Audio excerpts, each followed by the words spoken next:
Good afternoon, everyone. Good afternoon. We're going to get started. I want to thank you all for joining us this afternoon, sparing some of your time to have a very important conversation in Chesterfield County. We would like to thank the pastor of this church for allowing us to be here. Thank you so much. And our organizers, Chesterfield County Public Schools. We love Chesterfield County Public Schools. You can see the members of our group spread around the room in the red. And I would like to start by introducing our panelists this morning, or this afternoon.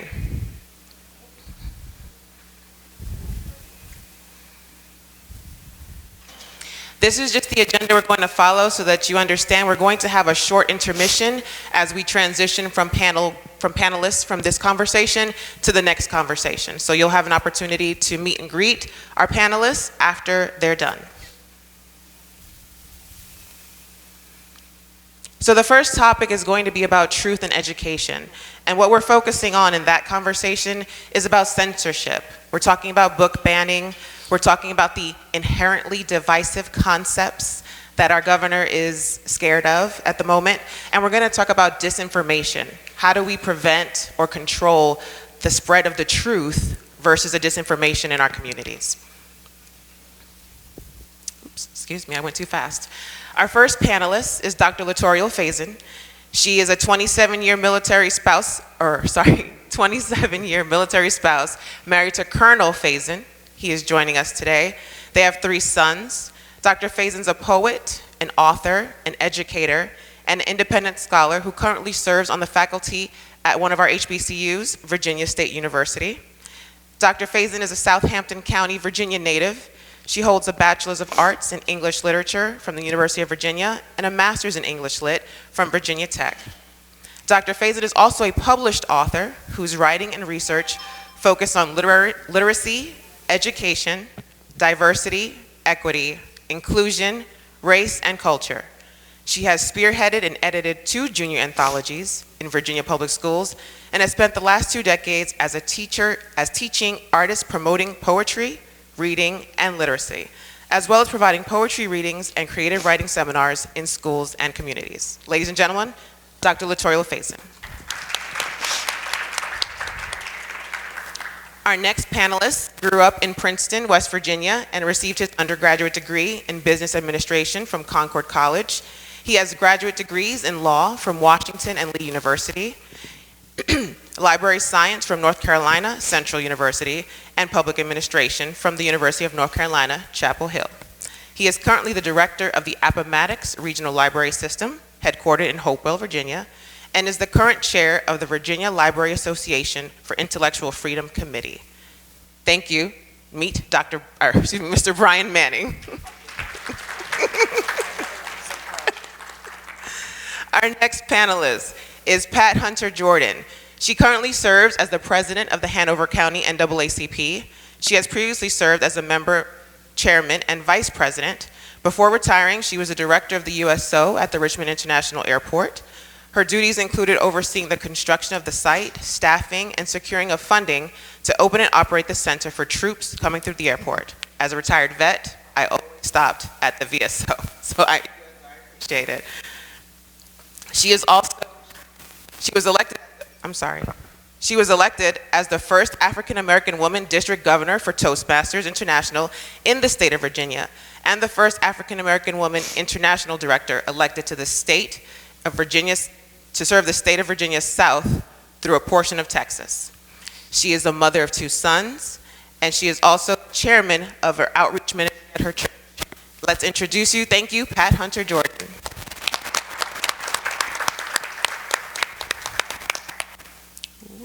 Too fast.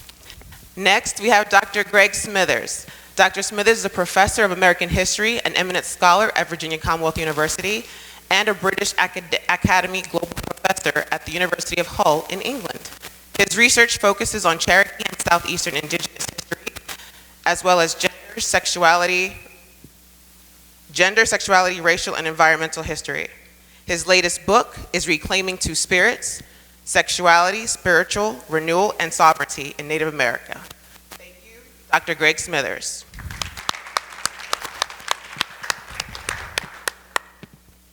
And last but not least, we have Eden Hyman. She is the legal director of ACLU of Virginia, the statewide affiliate of the National ACLU, which is a nonprofit organization with approximately 2 million members nationwide, over 30,000 members in Virginia. Sorry. She has authored several publications and serves on the Virginia State Bar Special Committee on Lawyer Referrals. Prior to joining the ACLU of Virginia in 2018, Eden served as a staff attorney, senior supervising attorney, and managing attorney for the Southern Poverty Law Center in New Orleans, Louisiana, and as an attorney for the Juvenile Justice Project of Louisiana. She received her law degree from Loyola University, her master's degree in social work from Tulane University, and a bachelor's degree from the University of Florida. She currently lives in Richmond with her husband, 11-month-old daughter, and 3 rescue dogs. Ladies and gentlemen, Eden.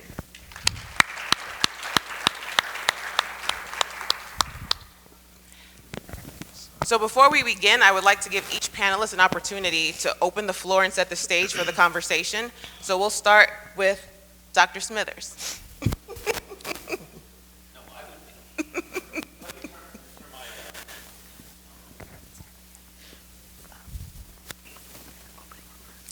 It is sensitive, be careful.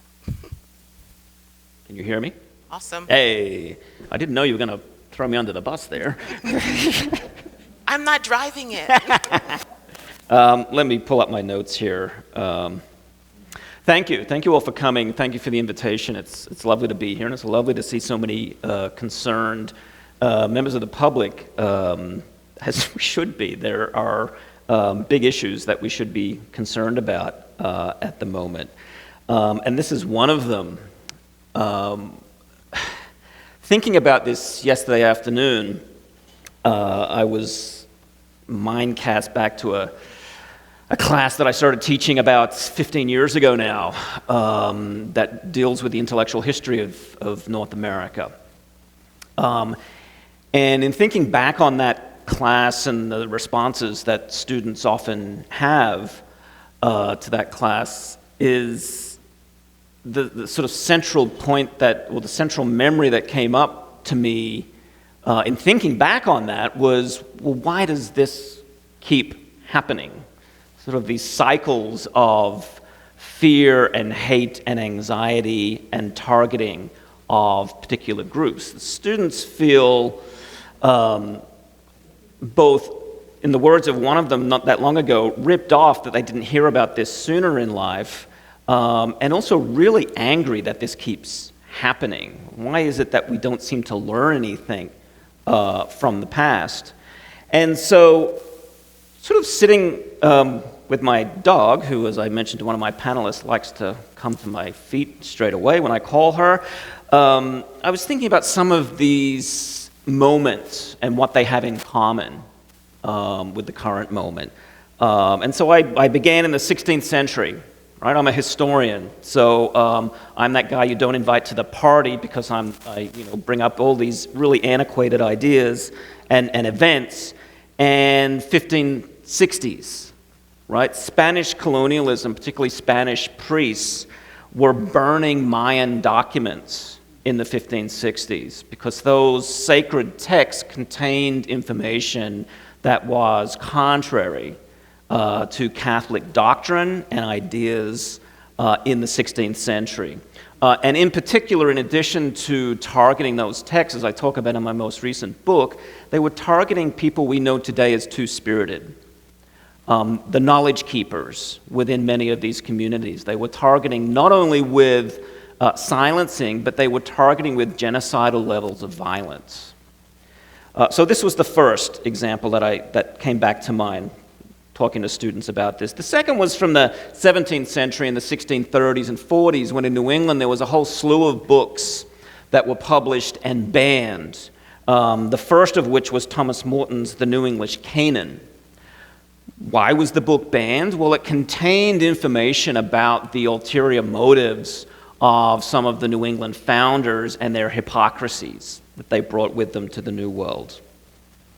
Well, then I jumped ahead again a century into the 17th and 18th centuries, when there are attacks on Cherokee people throughout the Southeast. First during the Anglo-Cherokee War in 1759 through 61, and then during the Revolutionary War. towns and townhouses were destroyed and razed to the ground, and documents were burned. And in fact, our National Library, the Library of Congress, contains within it, in fact, its first documents were stolen from Cherokee townhouses during the Revolutionary War. Jump ahead again into the 20th century, in the 1920s, and we have this immense anxiety about evolution and the teaching of evolution in classrooms in states like Tennessee. Many of you may be familiar with the Scopes monkey trials from the 1920s. And then my mind sort of flickered into the more recent period, and not that long ago, here in Chesterfield, when Rainbow Rowell's book attracted a lot of attention. Some of you in the room might remember this. Eleanor and Park, a 2013 book, was accused by Senator Amanda Chase of being pornographic. Vile, vile, nasty language, she said. God, that sounds familiar. Nasty. And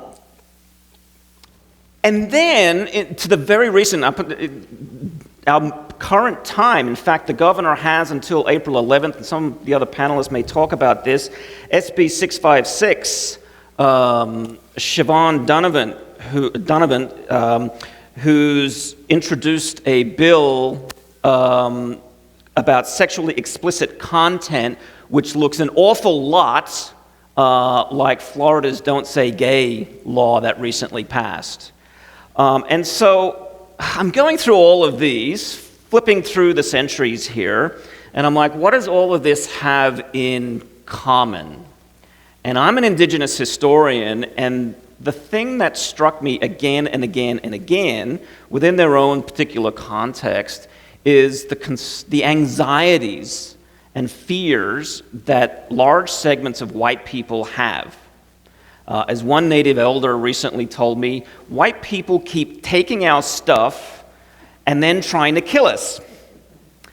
And that seems to be a recurring theme over and over and over again throughout the centuries. And there are different reasons for that within their particular historical context, which I'd be happy to address.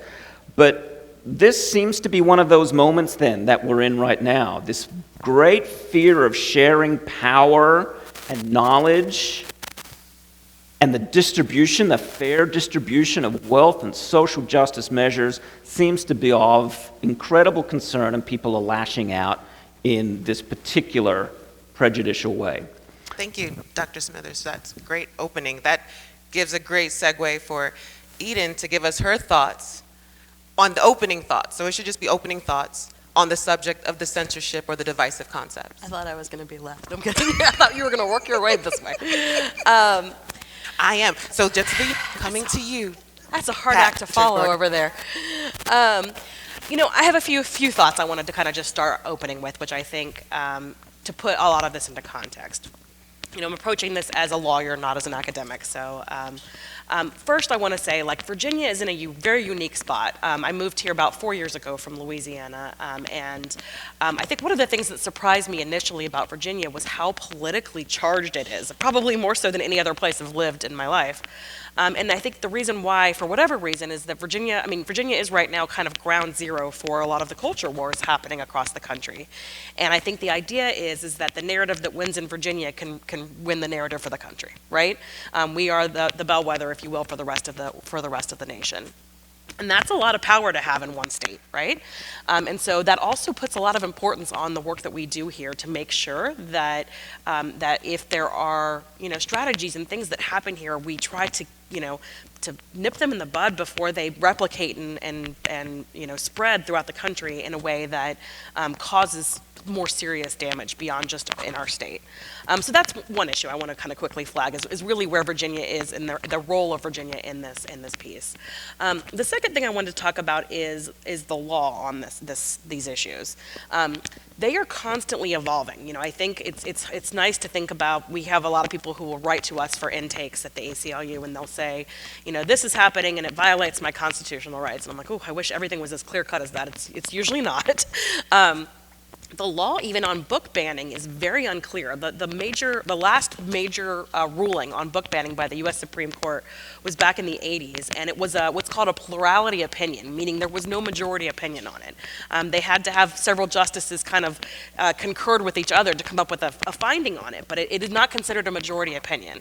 So as of right now, the law on this stuff is really murky, and what that opinion came to the conclusion with is that you can't ban things for content, right? Like it can't be because the school dislikes the content of it, but they can ban it if they feel like it's inappropriate for the audience, right? Which is where we get into some of these discussions about, oh, well, what about sexually explicit material? Well, if you take something out of context in the book within which it's in, very often you might read something in a Toni Morrison book or in a Kurt Vonnegut book and say, oh, well, this is horrible, because it's taken out of context. It's not part of the larger historical piece and literary piece of that novel and that work. And so it's a real concern to see that, and it's really concerning because the law is not it's not going to protect a lot of this unless we do things to make it so. So, for example, I think that's where the role of our lawmakers in the state is so important. As most of y'all know, our federal judiciary, our Supreme Court, is going more and more conservative, which means they may be less and less likely to protect certain issues involving some of these matters as it goes up. Some of our district and appellate court benches are also conservative. And so as we kind of look at each General Assembly session and the laws that come up, we need to be very, very vigilant and make sure that we stay on top of our lawmakers to ensure that that we are not passing laws that really hold us back and potentially hurt these issues. And the last thing I wanted to quickly say, and I'm sure we'll get into this, is I do think folks, that we are losing the narrative on this. And I mentioned this earlier to a few folks. For whatever reason, like the concept of parent rights and parent choice has been co-opted by the other side here. And so it's really hard to argue about the merits of reading literature when someone else is yelling, but I'm a parent and I have rights. And of course a parent has rights, right? Like that feels like we're all shouting into the wind together. And as a parent, I have rights. I have a right that I want my child to be exposed to these works of literature, right? Or these other concepts. But like why did we lose that narrative? And I think that's something that we need to talk about and get on top of so that we're not playing the defensive game, which I think, we have been on these issues for so long. Eden. Miss Pat Hunter Jordan, your opening thoughts on censorship and the divisive concepts. Thank you so much for having me. Thinking about both the statements offered here, we see so much of this in our work. Our work is social justice. Our work is environmental justice. Our work revolves around criminal justice. And the intersection of all of that, we have begun to see, is fear. And we look at that and find that that's the basis of most things that we see. The people in power are afraid of losing their power, simply to be fair to others. And when we confront this, we hear, well, Christians would not love transgender, this is just not Christian. And then we have to go back and say to them, if you truly read your Bible, then you would understand that God said he loves all people and he made no mistakes. And getting that point across to them is difficult because they want to take their personal stand no matter what truth is. And so we know that that comes out of fear. Because when you can stand before a school board and say that our children are getting beat up in the bathroom by transgender kids, but if you look at the statistics, transgender kids are the ones being targeted by the other kids. But they don't want to hear truth. And so lots of times, just telling the truth doesn't help. We ask to sit down. Let's have a conversation. Let's share They don't want to do that with us because the talking points that they've been indoctrinated to present would then be null and void. And so we fight that, the banning of the books. We actually read one of the books they wanted banned to them, to our board, to say, what is so wrong? You believe in the Bible, and everything that's in the Bible is worse than what's in this book. So tell me what is wrong here. The only thing in this book that you want banned is because it has a picture of a sword on it. And you're saying that is too violent for your 5-year-old to see. And pardon me for my allergies are killing me. But we fight those concepts and those things. And as Eden says, we cannot allow them to take over the narrative. Because, yeah, your kid has a right, just as mine does. And so I have a right to allow my child to read those books that you want banned. So we don't ban them from the library. We leave them in the library. When your child brings a book home that you don't like, you send it back to the library. You know, there's simple results and things that we can do for this if we are talking to people who want to be reasonable. And so those are the things that we are continually struggling with, and the places that we have to go to fight this battle that we see on a daily basis. Thank you, Ms. Hunter-Jordan. Dr. Latorio. Good afternoon, everyone. I'm trying to figure out where I want to jump in here. I think I'm going to go to the term divisive concepts, because that term, to me, to be wielded so freely by a state leader, I'm going to ask everybody in the room to, at this very moment, if you have a child, if you have a grandchild, if you have a niece or a nephew, I want you to think, what is the one thing that that child needs that you would like for your child to get when they walk into a classroom, whether it's K through 12 or whether it's a higher education classroom? Think in your mind, what is the one thing that you need your child to be provided when they go into a school? Everybody has a thing or two or three. But the next thing I want you to think about is, what if that one thing that your kid needs, your governor calls it a divisive concept?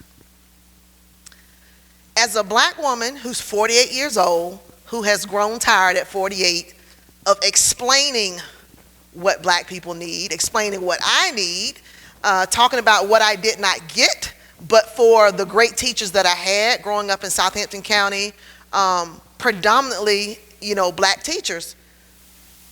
Black students need race, identity, culture intertwined in their educational experience.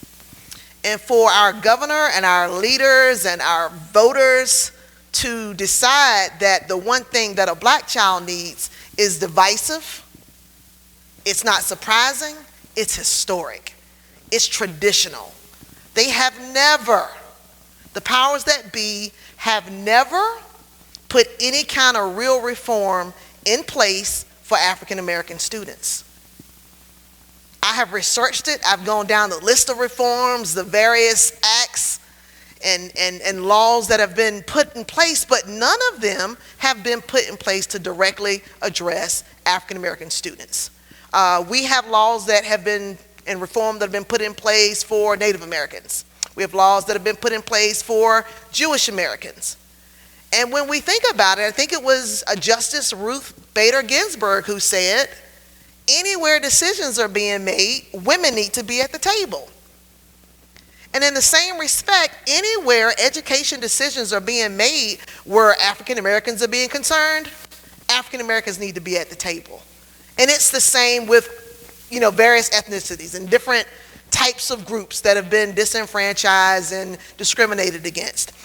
In terms of these divisive concepts, it's the narrative, it's not new. What it is it's racism. It's blatant racism. And we can tiptoe around this issue of we don't want our children to feel like this burden is theirs. We don't want our children to be aggressively attacked. Black children have been aggressively excluded since the beginning of time. I mean, I could write my own book about the things that happened to me. And I'm going to recall one simple instance. I'm raising 3 sons. I've raised 2 of them, 24, 23. I've got a 14-year-old. My 14-year-old has had maybe 1 black teacher in his whole life. In 2021, over 70% of the teachers in public schools in America are white and female. 7% are black. How do we get more black people in education? 1, we hire them. 2, we pay them. Education is not a field that pays. And then in counties like Chesterfield, sort of upper echelon types of counties, we need to hire and recruit more African American teachers. It is important, research proves it, it is important for a black child to walk into school and see someone who looks like them. Whether it's principal, whether it's teacher, whether it's aide, it's important. So I want to think in terms of identity development. Coming out of a period of 400 years of slavery, chains and slavery, and I won't get into all the specifics of what happened to black people in slavery. We know the story. We know that narrative. That's the narrative they don't want us to talk about. That's the truth they don't want to tell. And we have got to stop lying to our kids. We got to stop lying to black kids. We got to stop lying to white kids. We have to stop lying to all kids, because it is an utter disgrace for a child to leave K through 12, get to college, and for the first time ever be confronted with race, be able to actually talk about it. It's a disgrace for African American students to have to get to college and find out a little bit more about themselves. I have been teaching since 1998 as a military spouse all over this nation. The narrative is the same. The only place the narrative has not been the same is when I'm teaching at an HBCU. And I believe it was the late Julian Bond, who was an amazing attorney, lawmaker, activist. He said for a black child to do 12 years of school and come out with 6 years of education, that's the worst possible lynching. I'm seeing the worst possible lynching in college when students get there and they don't know their history. They don't know who they are. So for African American students, getting to an HBCU, getting to a college classroom, that's too late. And I love to call on my elders, because we all know that that's how we got here. We got here riding on the backs of other people who were smart enough and who were brave enough to keep pressing the issue. So we can't just fold up now and act like this is not happening. Because if we fold up and act like this is not happening, even my 48-year-old black tired self talking about racism, I can't stop talking about it. It's impossible to be black and not be frustrated a lot of the time in America, because I don't think there's been a single day where I woke up where I didn't have to think about it.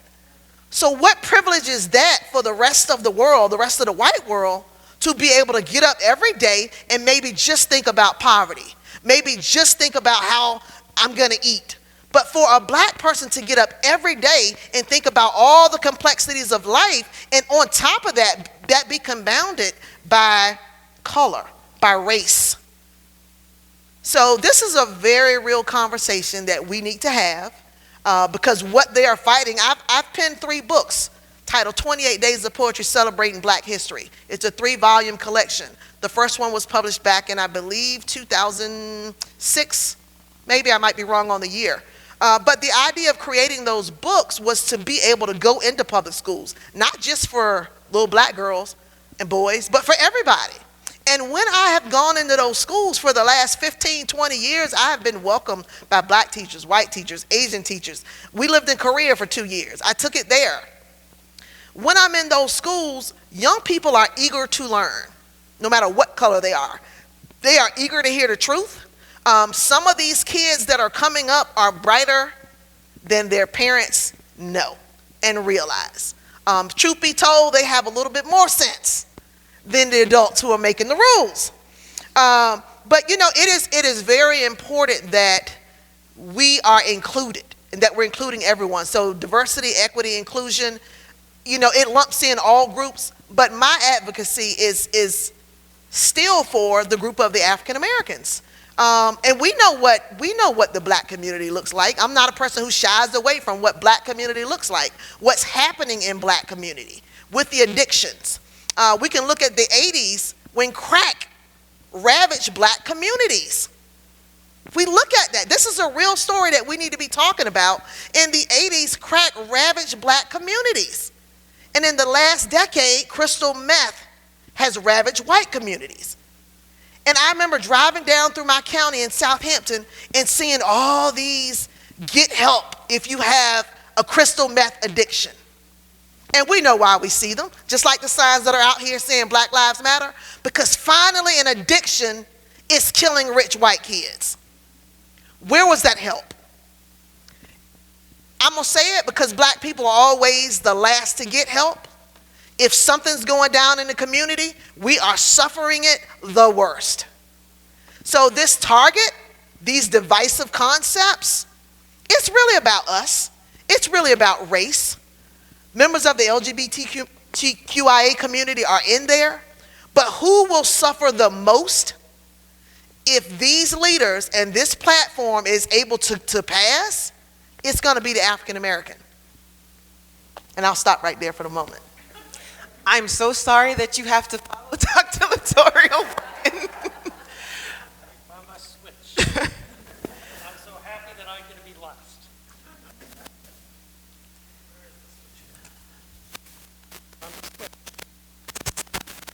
No, it works. Here you go. There we go. Whoa. I'm Brian Manning. I'm the director of a public library, but I'm here as the chair currently of the Virginia Library Association Intellectual Freedom Committee. So first, let me speak generally about libraries. In 1939, the American Library Association came out with its Library Bill of Rights. 1939, you understand the history, I hope, of how decisive and how destructive many cultures were in destroying ideas or silencing voices of minorities as well as coming under attack. So 1939. Last year, the American Library Association also came out with its statement on diversity and the right of people to have access to different opinions, and I can share those statements with you. I had to think about what I wanted to say in this conversation, and what came to me was lines from a Mary Chapin Carpenter song. Libraries want something in their collection that make you cry until you can laugh. They want something in the collection that can make you laugh until you cry. We want something that will inspire you to take action and something that will make you zone out and shut down and let the world pass you by for a while. Above all else, we want to have information in some resource either we can provide to you or we can get to you that helps you prove a point, disapproves the point that you want, approve of taking action, show your disapproval, whatever, inspire you to do or act or think. I worked for someone who made the comment, there should be no penalty in life for thinking. And so the pendulum in that situation swings both ways, and I'm not going to apologize for either side. In my own personal life, I can march, I can petition, I can vote, I can take action, but as a library, I want to provide a balanced collection that answers everything. And you can agree with it, disagree with it. Someone said check it out, don't check it out. I don't want anything in the collection that is confrontational. but controversial as in controverse, creating an open discussion and a debate and a give and take so we can realize which way we want to go, you betcha. Provocative as in provoking you to think, to take action, that's what I want you to do. Where those pieces go in a library, whether it's in nonfiction, political opinions, science, or fiction, and a lot of what I've heard in the last several years is pure fiction, and yet it's accepted as fact. And I want to provide, the library wants to provide you relevant, reliable information on those topics. And it is, so long as it's an open debate, there's information on both sides. And I will put both opportunities in your hand, and you can decide which way you want to go. Now, because this relates to schools, I would be not well liked if I did not speak that my wife inspired me, encouraged me to go into libraries. And she was a youth services librarian. And for part of her career, she was with the public library as a children's librarian. She ended her career before she retired with a community college. In between, she worked as a school librarian at an elementary school.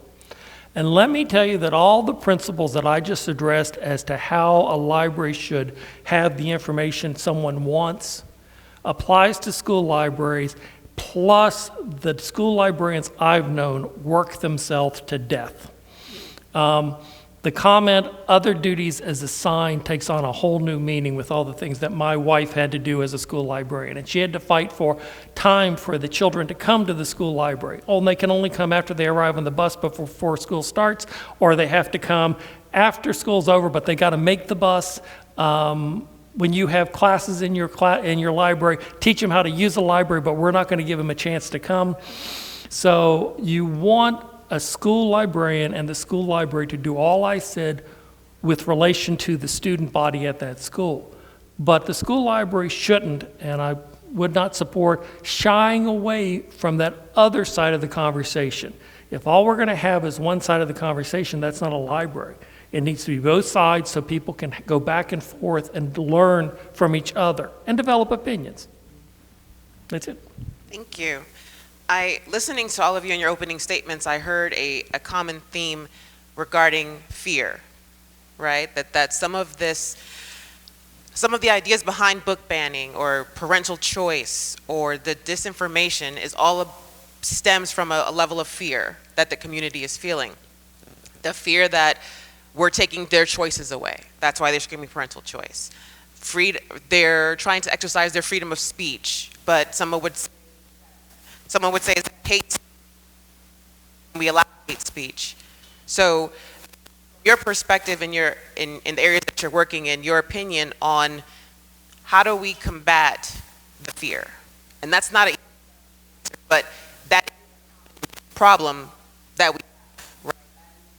The linchpin for what is driving these conversations, because at these school board meetings, General Assembly, our passionate parents who truly believe that what they're saying is the right thing to do. Like they truly believe that their child is going to come home crying because the literature made them feel bad, right? And the conversation is not being had, to Latorial's point, about how does that black child feel? That when you start the conversation in class, you start telling my child that their history begins with slavery. And we know that's not true. Right? So now the parents have to become teachers. Now we have to educate our children ourselves, as opposed to letting the public institution that we're trusting and paying for to do so is failing.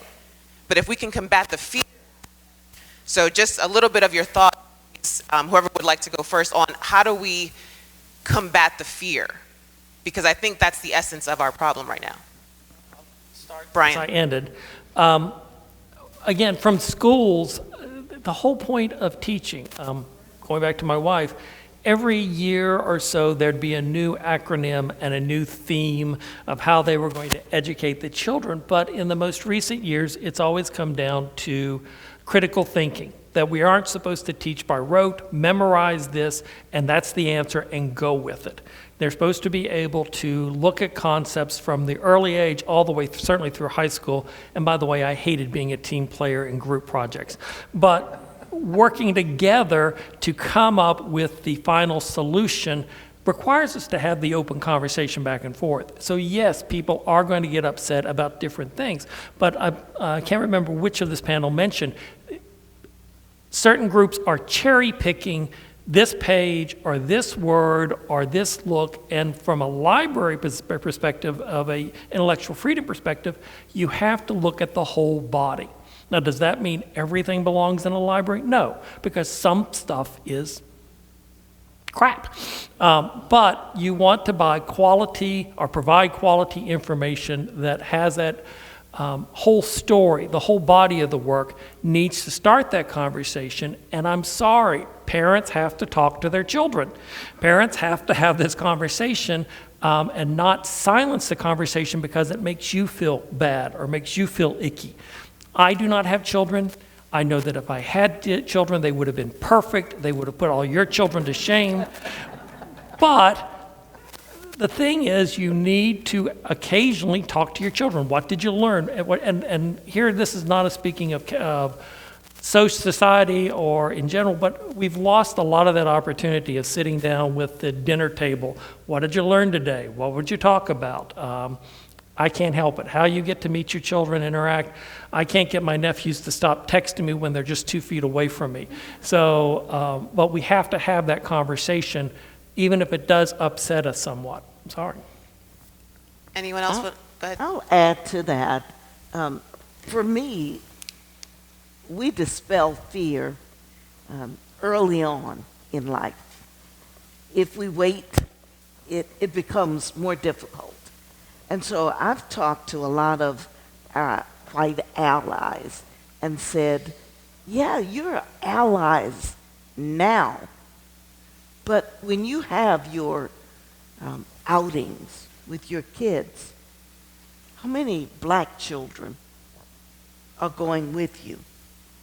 When you have your big dances, and one of the things that I brought up, and a couple of them I think got upset with me, but you have your big dance because it's COVID and the school can't have a dance.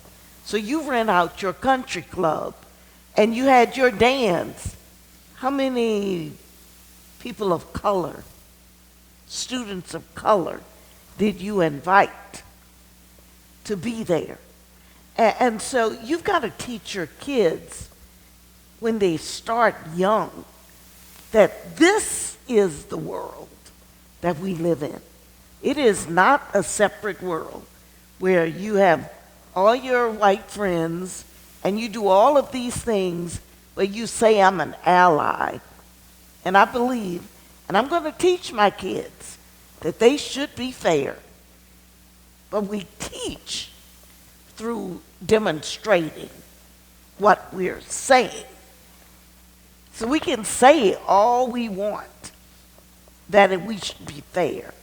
But until we show them through every aspect of our life, and we who are Christians, we are the biggest hypocrites at that. I'm a Christian. I can say that. Because at 11 o'clock, you're at your white church, I'm at my black church.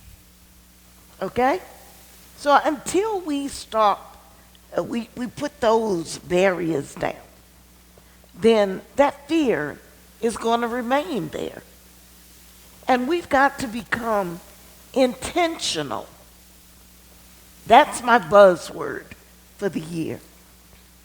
We've got to become intentional about these things. So everything I do, I've got to sit there and say, okay, am I including these people? We're running a bus trip to the African American Blacks in Wax Museum. And so I've specifically said to our allies, this is not a trip for black people. It's a trip for all of us so that you too can begin to understand. Even if your kid doesn't, you as a parent need to go with them. So the explanation is going to be there. so that you can answer the questions. And so that's a lot of where I think we can begin to attack this fear issue. And as long as we say it doesn't belong in schools, we can't talk about race, we can't do this, then the cause is lost. We're just going to keep on repeating same things we've done. As we continually tell Hanover County, we had to take you to court to desegregate. We had to take you to court to change school names. We got to take you to court for trans kids. When are you going to stop wasting money and just do the right thing? So that's what when fear controls. And we've got to stop back and start being bold and let people know we're no longer going to take this. We're not going to just sit back and let things be as things have been. Thank you. Go ahead, Eden. Piggyback off of that really quick, because I get the sense we're probably preaching to the choir here. I think the vast majority of folks in this room are probably pretty like-minded in terms of wanting the exposure of information. But when I think about like the arguments in fear, I think about even fear among the community of which we are. So when people say, oh, we can't let schools teach critical race theory, the average person on our side says, they don't teach critical race theory in elementary school. That's the argument back, right? Or they don't teach critical race theory in high school. What about, what's wrong with critical race theory? I want my child to know what redlining is. I want my child to understand these experiences. If they don't, they're getting an incomplete education, right? So we're making the wrong arguments. And I think, so fear isn't on both, it's on both sides. It's not just on the side of folks who are trying to shut down the discussion. It's also on the side of people who are trying to rebut the discussion, right? By trying to deflect and say, oh, don't worry, you don't get taught critical race theory until you're in college or law school. Well, no, you know what? We should be teaching critical race. Do you know what critical race theory is? And B, why is that wrong? I laughed at watching Ted Cruz read Anti-Racist Baby. I read it to my daughter every night, and I still don't understand what's wrong with the book. I'm like, what is, I read it again last night to be like, I am at a loss. There is nothing in that book to me that is controversial or should be controversial, right? These are discussions we should be having with every child, starting from when they are an infant. Well, you had posters of it up in the, it's now the #1 trending book on Amazon, which is, great. But I think we need, because we are all like-minded, and we're not here to, I'm not changing any of y'all's mind. You all agree probably with the general concept that we're speaking about. But I do think the way, folks are responding to these arguments is probably helping to contribute to that culture of fear. So as opposed to saying, no, don't worry, critical race theory isn't being taught in school, you shouldn't worry about that, I think we really need to dig down and say, you know what? It should be. It should be taught from a very early age. The idea of exposing a child to the systems and structures of our country and how they are failing people of color, especially black people, is something that needs to be taught as early as possible. So that leads into the next question about the inherently divisive concepts, right? So our governor has published executive orders where EO 1 and 2 that calls out specifically that we will not address inherently divisive concepts. And he gives some examples, poor examples, because we all know Frederick Douglass and Abraham Lincoln did not have that conversation. So we need to check who his history teachers were. But in there, he's explaining examples of things that he views that could be considered inherently divisive. And so to Dr. Littorial, if you don't mind expanding a little bit about how do we know it's not divisive, right? So instead of just defining it for what it is, analogies, pictures, we need to come up with another way to take the narrative back that this is not divisive, it's informative, right? This is not divisive, this is education. This is not divisive, this is the sake of our children, the future of our Commonwealth. For those of us here, how would you approach the conversation of breaking down the barriers to this divisive concepts that he's concerned so much about? I'm going to lean back into the last question just a little bit, because we use the word fear, but for me it's not fear. It's indoctrination. It's indoctrination. If we go back to the early Jim Crow civil rights movement, all of those people had been indoctrinated. Okay, you've had all these years of slavery, and you've been taught, most white people had been taught that black men were lazy, you couldn't have your daughters and your children around them. So you have that indoctrination, and then you don't want your child to mix and mingle with that. That's kind of what we're seeing today, and that's what the fear is. It's the same fear that perhaps this group is going to rise up. And I don't know what goes through a white racist. I mean, I have not written that poem yet. A friend of mine has written that poem. He likes to do persona poems where he pretends he's someone else. I cannot write that poem yet, but we have to definitely, have the conversation about what race is in this country. It's been the elephant in the room, and I'm just simple. We call a spade a spade. Racism is not just KKK. Racism, let's go back to how we ended up with the textbooks that we had. Exactly. The South won, the South lost. They think they won. The South lost, and as a trade-off, we get the daughters of the Confederacy writing our textbooks. Okay, now let's fast forward to you had. Nobody wants, in terms of indoctrination, it's not fear, it's indoctrination, okay? I was raised by my grandparents, okay, who did not graduate from high school, okay? They did the best that they, and might I add, they did an amazing job. But not everything they told me. It's that simple. Not everything that our forefathers taught us, provided for us, the systems that they put in place, not every system that we have in America was designed with the freedom, liberty, and justice for all. That's where we have to get to. We have to call our founding fathers what they were. We are suddenly, for example, I'm a graduate of UVA, and I love UVA with all my heart. I really do. I could live on that campus. I love UVA with all of my heart. I spent 4 years there. That place changed my life for the better. And it was not the education that I received in books. It was the diversity that was there. It was the ability for people to come together and freely think and have this conversation for the first time about race and diversity. We need to bottle what is happening on college campuses and let that permeate through K through 12 in appropriate ways. I felt like we were headed toward that. Young lady down here has talked about white allies, okay? Everybody knows black people wouldn't be free without white allies.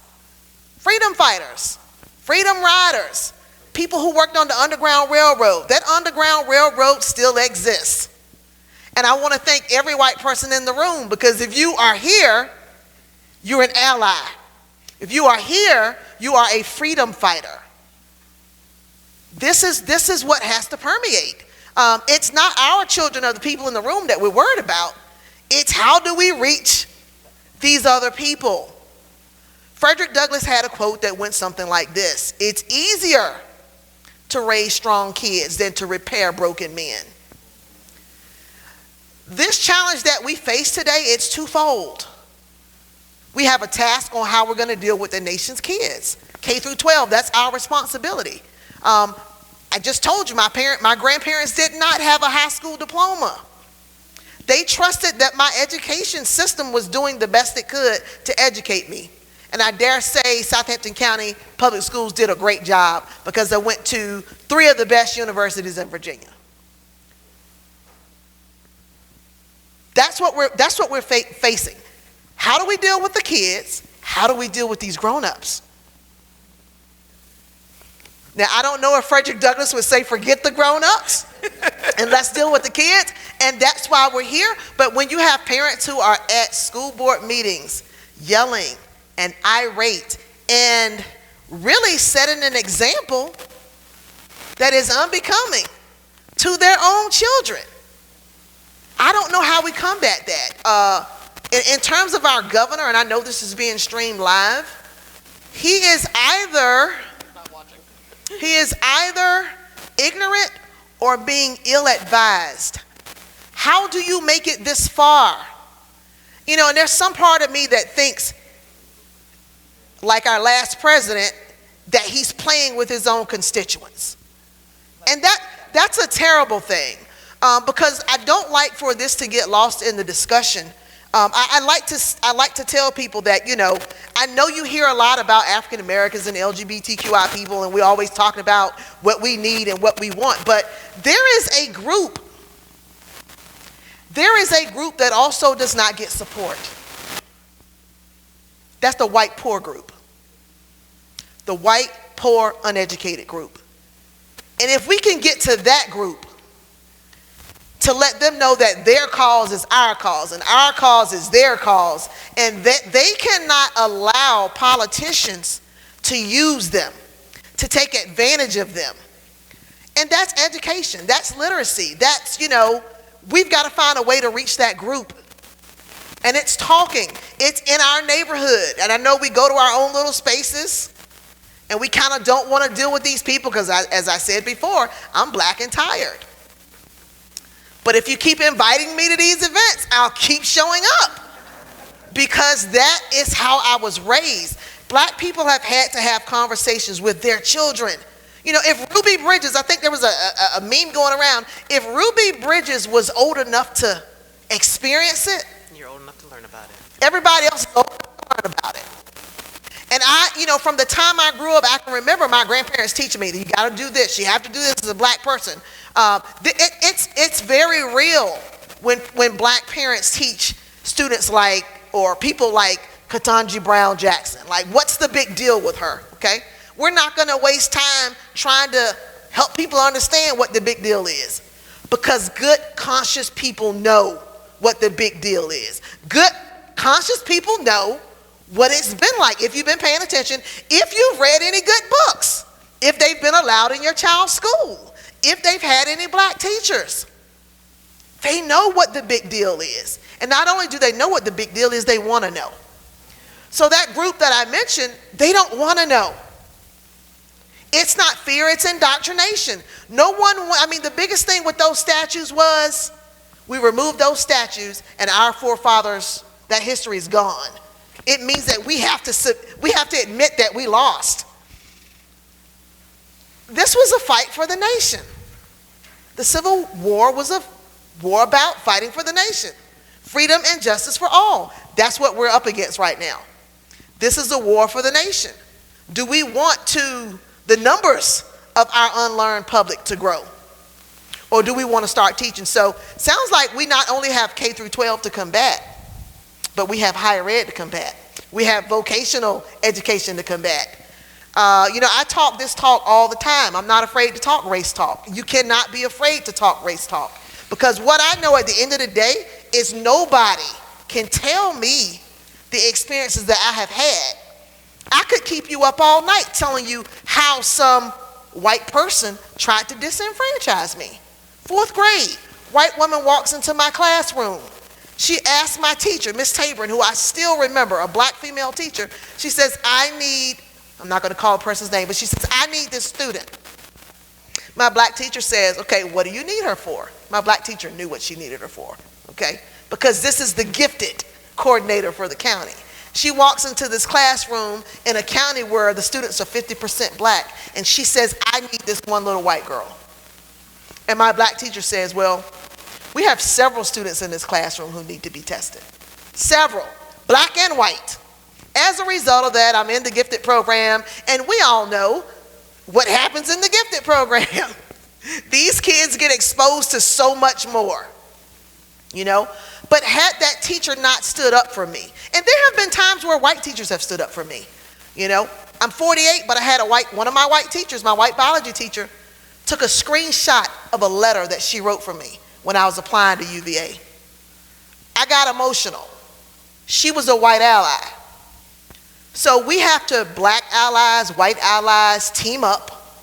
And I always feel like it's my responsibility to educate other African Americans. We need white people to educate other white people. That's the bottom line, okay? Because we're going to keep doing this all day long, okay? I'm tired of arguing. People are tired of arguing. But we need white people to go into those communities and pockets of indoctrination and hate and racism. It's hard work. You know, every semester at VSU, I ask the students in my classroom, by show of hands, raise your hand if you feel like you represent your race. You're responsible for your race. Around the new millennium, I started to see black students not raise their hand. And I'm like, how dare you? But they don't know. They haven't been educated. They don't know their history. So it's the same thing with white people and other people. They don't know. And that's the big question. How do we get them to know? How do we teach them? They should have been invited here today. They should have been invited here today, whether they came or not. They should have accepted an invitation. So how do we get them to accept an invitation, Dominique? That's the conversation we've got to get ourselves past. And I want to go back to, I talked about Governor Youngkin, and I've been praying. I remember when President Trump took office. I was teaching in Northern Virginia at Northern Virginia Community College, and many of the students cried the day that Hillary Clinton lost. And I remember my first election when I voted in high school, and they cried. I had Trump supporters in my classroom, but the students who voted for Hillary, they cried. And I'm like, guys, this is just one election. You got to get back in there and, keep voting, keep reading, keep studying. But I was praying that President Trump would somehow be a great president. I really did, because I'm like, we have him now. Maybe he'll surround himself by great people, and this thing will be good. We all know how that went. I'm praying the same prayer for Youngkin. I'm waiting for him to say, okay, I played a joke on you guys. I just need to get your votes. It's not going to happen. And so we have got to spend the next 3 years reaching Youngkin voters. So for all the mediators in the room, all the peacemakers in the room, all the peacemakers out there, that's what has to happen. Maybe a child shall lead them. I don't know. Maybe we need to start a child coalition like they did when King was marching back in the 50s and the 60s. There were children who actually marched. Maybe that's what we need to do. But something has to be done so that we can reach the people on the other side. So that's thank you, Dr. Latorio. So that's to wrap up that first segment. That's what we're hearing is the indoctrination. The fear comes from the indoctrination, right? We're hearing that we want parental choice in the libraries. That means all books should be in the libraries, so that you do have a choice. Because if there's only one kind, that's not a choice. We understand that we got to continue to fight, and we need everyone in the room to fight. So whether we're preaching to the choir or not, what the onus is on the people in the room is to continue the work, continue the conversations. Just real quick, oh yeah, go ahead, Dr. just to Smith. jump in there, the indoctrination is right, but the issue with the indoctrination is it naturalizes prejudice and prejudicial attitudes and behaviors. And so that's, in terms of structural change, which is what we need to denaturalize those things that cause the prejudice, the prejudicial thoughts and actions, legislation, and that in part begins with restructuring our educational curricula. That's what they're fighting. That's what they're fighting. The continued fight for, I'm sorry, the static. I'm trying to make it at the right spot. The continued fight at the school board, so those of you who are not aware, there's a planned mission to voice on school boards in Virginia, right? There is a concerted effort, organized concerted effort, well-funded concerted effort to put certain voices on the school board because they understand that the way to continue the indoctrination and the prejudicial treatment and the discrimination and the ignorance is to control what the children learn, right? So what does that mean for those of you in the room? Whether you're a parent or not, come to a school board meeting. Sign up to speak, submit a comment, support our teachers, support our principals, support our children, because just because you do not have children in the school does not mean that what happens in those schools does not affect you. What we don't want is children graduating and becoming the nuisance or the juvenile delinquent that worries you in your neighborhood, right? So then the education does matter. That's where your tax dollars are going. So whether you have children in the system or not, whether you have a teacher that you want to support or not, we still need your voices. And attending things like this is awesome, but the work starts after you walk out the door. The work continues after you walk out the door. When you're home, when you're in those circles that Ms. Jordan was just mentioned about, when you're in those meetings or in that park playing with your children, have the conversation. As awkward as it may seem to try to have that conversation, imagine a black person trying to have that conversation for you. It's just as awkward, more so. So I want to thank this first group of panelists for joining us for that first half. If you thought that was something, we've got some fire for you in the next part of the panel, where we're going to be talking about CRT, the LGBTQIA issues facing our students in schools, and this teacher tip line that our governor would like to continue to use. So at that moment, I'm going to give everyone a 10-minute break so that we can reset. I want to thank my panelists for joining us.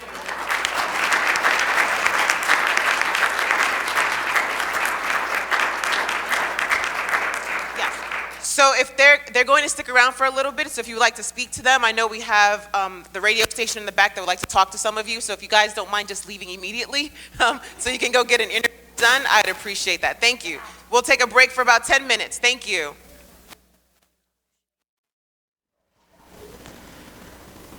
All right, so we're going to get started with our next topic, which is equity in education, and I have brand new panelists that are going to be outstanding and bring that fire as well.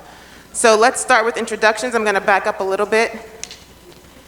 We're going to introduce you to Dr. Cassandra Newby Alexander. She is the Dean of the College of Liberal Arts. Professor of History Emeritus, Director of the Joseph Jenkins Roberts Center for African Diaspora Studies at another HBCU, Norfolk State University. Dr. Newby Alexander has received numerous awards and commendations, including the William M.E. Racial Award for Best Overall Article for her 2018 article on Sarah Garland Jones.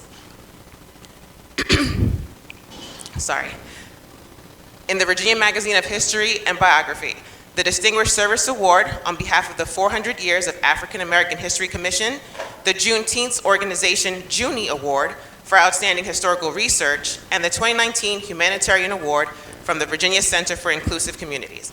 Everyone please welcome Dr. Cassandra Newby Alexander.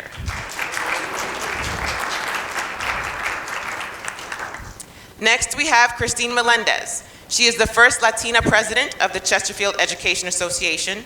She has a Bachelor's of Arts in Vocal Music from Longwood University. If we ask her, she might sing for us. She holds a license to teach in Virginia with endorsements in pre-K-12, Spanish, and ESL. She has experience teaching in middle and high school setting in Lunenburg County, Fredericksburg City, and most recently here in Chesterfield County. In addition to her teaching experience, Ms. Melendez has also been involved with the Virginia Education Association and the Chesterfield community at many levels. As the current VEA District L President, she recently served as the co-chair for the VEA Minority and Women's Concerns Committee and was part of the VEA Racial and Social Justice Summit, Honesty in Education. Between worksite visits and meetings with the school board members, Christine teaches Spanish for educators to staff at elementary schools with large Spanish-speaking populations. We know that work is desperately needed. Everyone, Christine Melendez. Our next panelist is John Taylor. He is an active member of the Greater Richmond community, where the primary focus of his work has been on racial equity and reconciliation initiatives, as well as facilitated community dialogues. He is currently serving on the board of the Richmond Peace Education Center, One Common Unity based in Washington, D.C., and an advisory committee for the Chrysalis Institute, where he teaches mindfulness. We could use that. You're going to give us a mindfulness exercise? Okay. John's work has primarily been in the nonprofit sector, where he served for many years as at the National Office of the Presbyterian Church and as a program officer for the Bonner Foundation. John has also been a food security activist who initiated urban farming programs in Newark, New Jersey. Everyone, John Taylor. Our next panelist probably needs no introduction. Welcome, please, Senator Ghazala Hashmi. She serves in the Virginia General Assembly, representing the 10th Senatorial District, my district, as an experienced educator and advocate who spent nearly 30 years working within Virginia's college and university system. She identifies education, equity, the environment, and healthcare access as her top legislative priorities. Senator Hashmi immigrated to the United States from India more than 50 years ago. And as an immigrant living in a small college town in Georgia, she knows firsthand how community building and fostering this dialogue can bridge the cultural and socioeconomic divisions that we face. Everyone, Senator Hashmi. Last but not least, we have Ms. Deborah Gardner. Deborah has over 30 years of public service experience, providing leadership in the areas of human services, public safety, and criminal justice. Her passion for helping people have led her to her initial career as a social worker and counselor, and later to senior executive service. Deborah has career-long success in government agency administration, serving at the helm or the chief deputy level of 3 state agencies. Ladies and gentlemen, Ms. Deborah Gardner.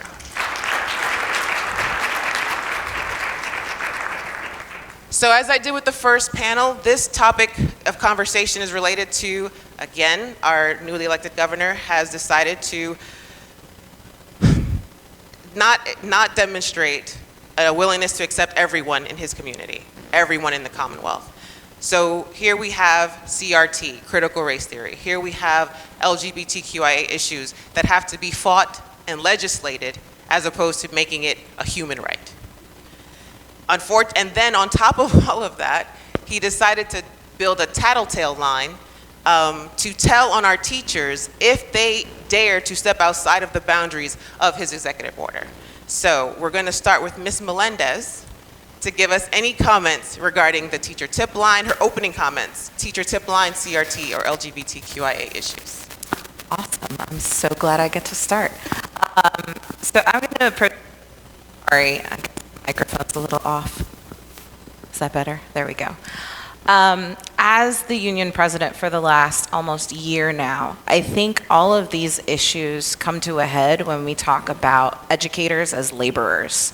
When you think about being in the workplace, the last thing you want to do is fight to defend your own identity as a person, as a professional, and as a person who students are supposed to trust. And so things like critical race theory, like this teacher tip line, they're just mechanisms for teachers to feel like they're not valued in the workplace anymore, and for them to find other sources of income that are probably going to be twice as much as they make right now. And unfortunately, you know, we're seeing not only in the systemic defunding of the public education system, but now the systemic just disrespect and lack of value for public education for every student in our county, regardless of zip code, regardless of ethnicity, regardless of language that they speak. And so I will turn it back over and let the other panelists speak about that.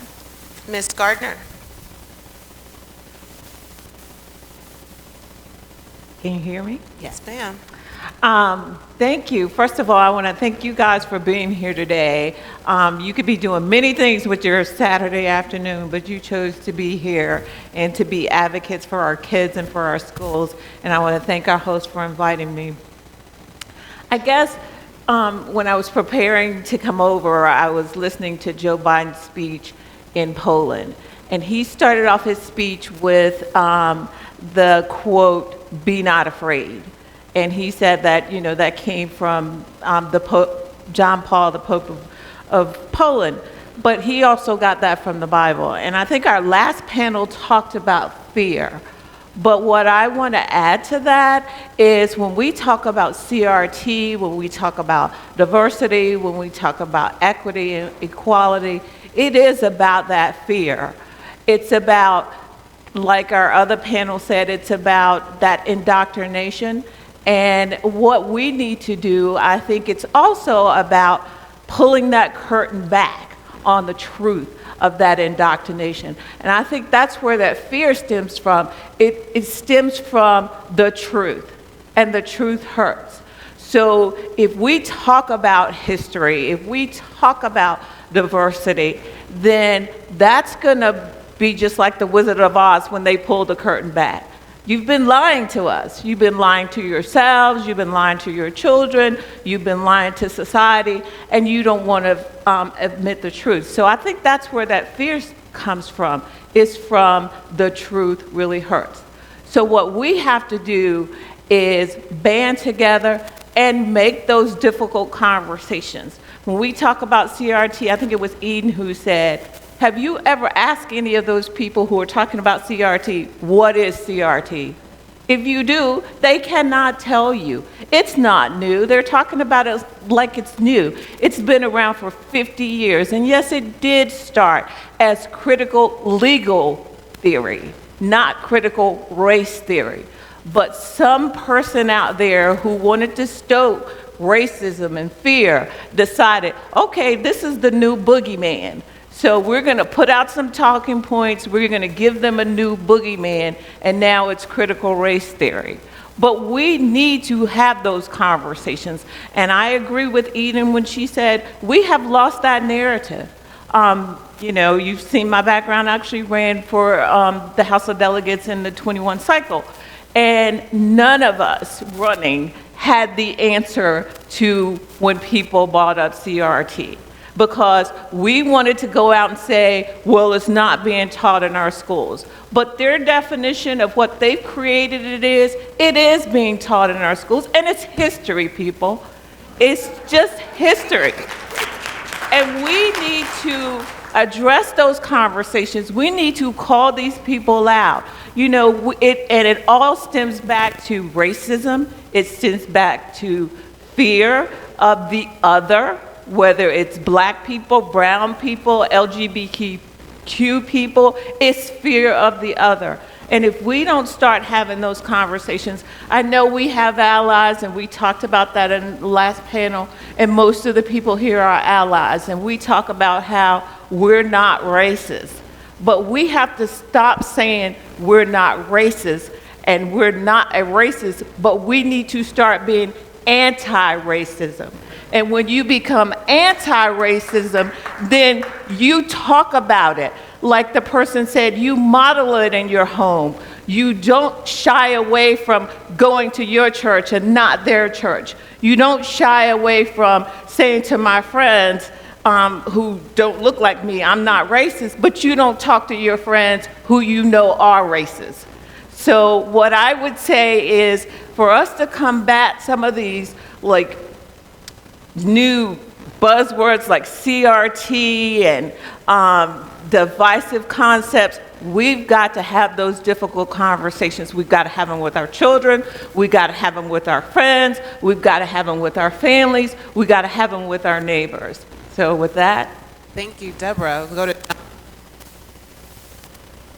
You're all hearing me? Yes, good. So John Taylor, and one thing that my bio didn't have is I work for Side by Side, which you may know as ROSME from before. It's a 31-year-old organization that works with LGBTQ, and we, instead of the other letters, we just say plus, because there's lots of other possibilities, right? And so I've been there since 2017, and then all those other interesting things that I've done that I've forgotten about by now. But about all of this, it's very interesting because there is fear, right? And that fear is causing people to have indoctrination to kind of remain where they are. And where they are, one thing that we haven't discussed is power is very interesting because those who have it will do all that they can to hold on to it. And I think that that is where we tend to be today, right? Those with, amassed so much money, those who have had a legacy in their families of having power are holding on for dear life, right? And another part of power, though, is numbers, right? So you may have dollars, but also numbers. People pulling together can create much more power itself.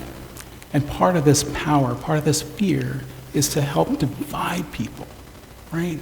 So all of this divisiveness that is happening is keeping us from talking to our neighbors, right? Keeping us in our homes, keeping us away from all of this. And I think that that is a prescription, as well.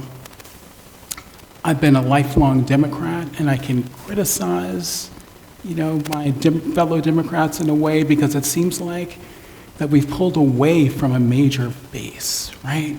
We don't want to talk about working class at all.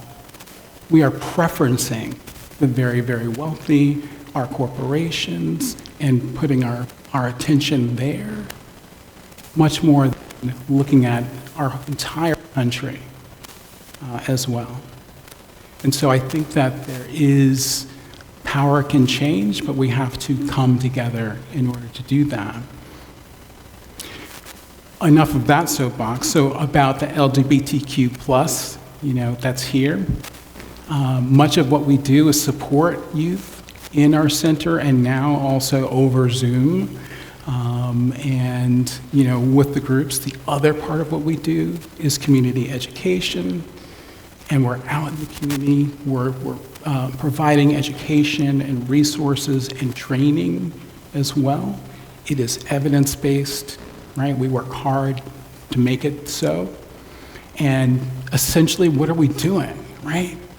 In schools and other organizations, we're basically teaching people how to be nice, right? Teaching them how to be good, teaching them not to be afraid, right? It's, the teacher's like, oh, what about it? Like, you can let go of that. You know what to do. You know how to interrupt bullying. You can do it here as well. So that's my job, on so many bases, is to do that piece of it. And, people just want to kind of create these stories, these lies, because they're afraid, right? And we talked about mindfulness for a bit, and that bio needs to be updated. Like, Chrysalis is now the Inner Work Center, for example.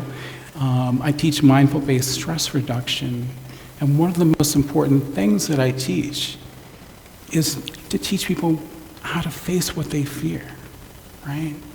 Those stressors that arise, instead of running away from them, drinking them away, or Netflixing them away, or any other ways, right, is to sit with the fear. And what happens when we do that? What looked like a mountain, turns into a plain. Those fears begin to dissipate, right? And so that kind of emotional intelligence is something that we need to bring and value as well. Thank you, So, John. yeah. Dr. Newby Alexander. Thank you. I'm going to approach the issue from a different perspective. Every century, we have an epiphany as a country, and we ask ourselves, whether it's conscious or not, do we want to live up to our aspirational ideals, or do we want to maintain the status quo? And each century, we answer the latter as opposed to the former. But in this 21st century, it's different than any other century we've had previously. And that difference is we have had a demographic shift. And this demographic shift has caused those who want to maintain the status quo to basically lose their minds.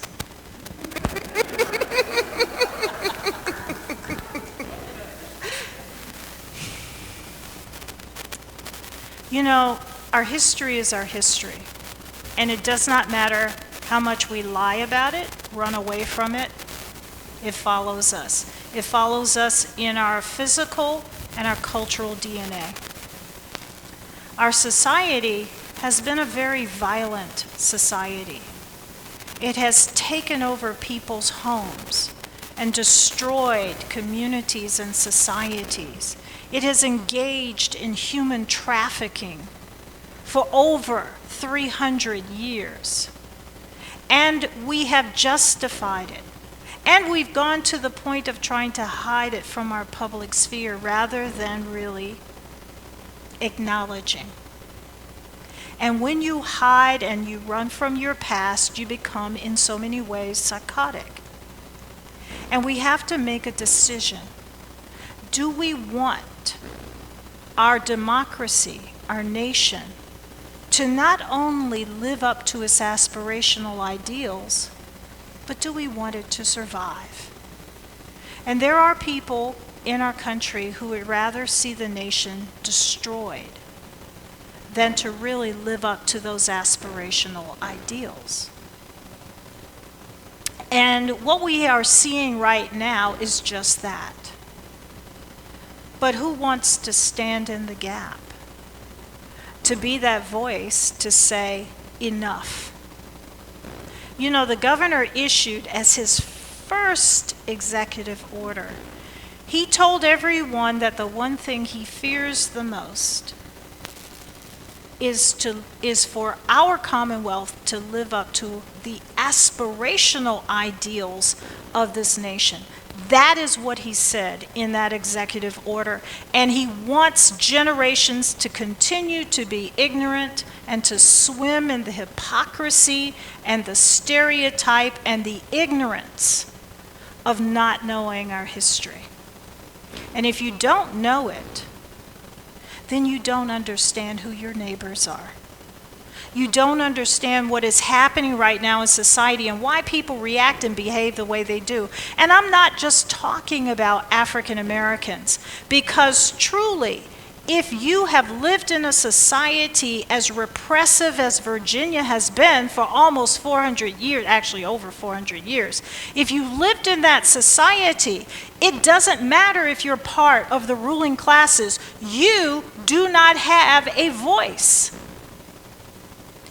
You disagree with the status quo and you will be squashed just like everyone else. You are beaten into submission. You are basically made to be afraid to disagree. That's what this hotline is all about. But my question is this: so what if you get reported? Exactly what are they going to do? What law have you violated? What statute actually allows someone to go after you? And if we are people of good conscience, why isn't there a lawsuit against Executive Order Number 1? Because I would like to know what statutory law that executive order is based. Because as far as I recall, back in the 1870s, they removed all those types of laws from the books. And so exactly what statutory law is Executive Order Number 1 based? That says that you cannot teach truth, that you cannot teach knowledge, especially if it has to do with race. And so I'm going to stop right there before I get into some serious trouble.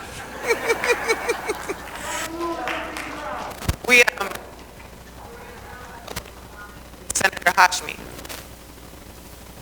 Well, good afternoon.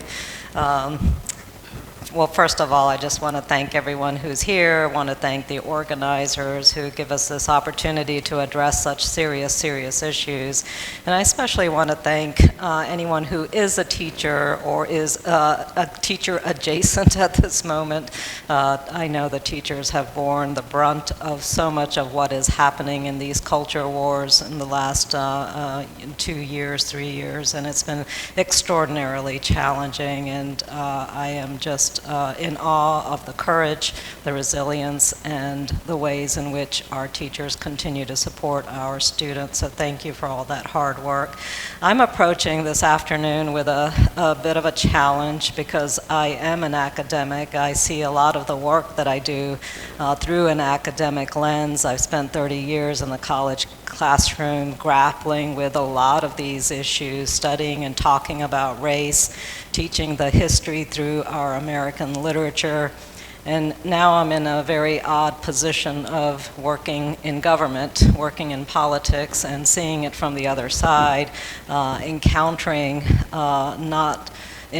these situations not as an abstract academic question or proposition, but really confronting the people who are trying to do all of these very nefarious things to our children and to education in general.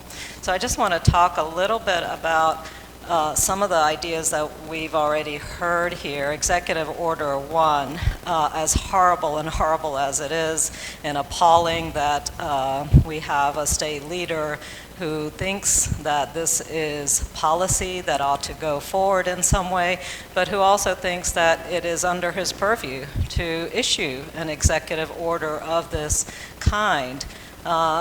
This administration faced a reality check. That executive order was translated into legislation, into a bill, both on the Senate and both on the House side this past session, and it was brought in front of our committees. And I was just telling my friend Deborah, I'm fortunate to chair the subcommittee on public education. So the Senate bill, that was the first stop when Executive Order 1 came as a bill in front of the subcommittee. I literally laughed first when I saw it, and then we promptly killed it.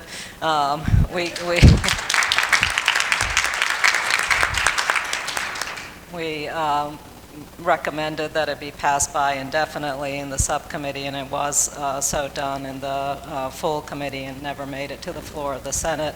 The House bill did pass out and came to us, and again, we promptly killed it.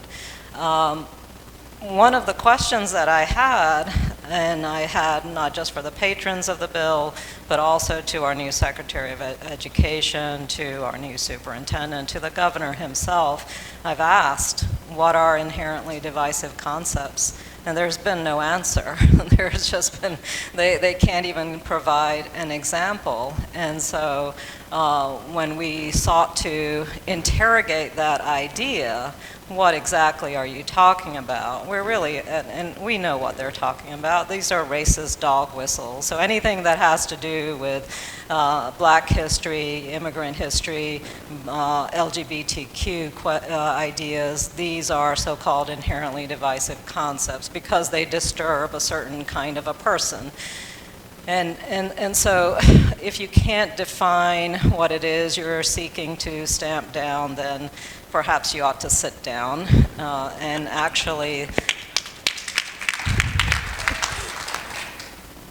listen to people who are in the classroom. I've asked the governor directly to his face. I say, stop listening to the people who are encouraging you to continue these culture wars, who are encouraging you to campaign rather than govern, and actually start listening to educators, because the educators can tell you a whole lot of truth of what's happening in the classrooms. And if you say you're listening to parents, please tell me which parents in particular you're listening to, because you're sure not hearing the parents that I'm talking to.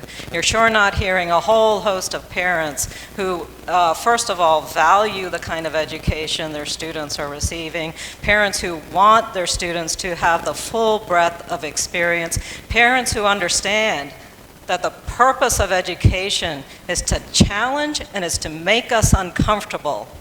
Yes. And these are the parents who I am talking to. So parents are not a homogeneous group. And I sure hope this administration begins to recognize that fact quickly and begins to listen to Virginians, because we haven't seen much of that happening lately. I am very concerned. I am concerned with the direction that we see public education going in under this administration. The very first act of the administration was to pull down the Office of Division and Equity and Inclusion, that website, all of the database that was, and the resources that had been built into that, the dashboards, all of those wonderful documentation that I know our colleges and universities, our school systems, all of our state agencies were using. All of that disappeared the very first few hours of the administration. And I asked that day, I said, what was your hurry? What were you in such a rush for? Why are you so afraid of the word equity? Because if you read the superintendent's interim report, which was issued as a result of that so-called executive order, the interim report points out every area in the Commonwealth where we use the word equity and wants it stripped out, as though that's a dangerous concept. That is frankly inherently disturbing to me, and I think it is for all of us.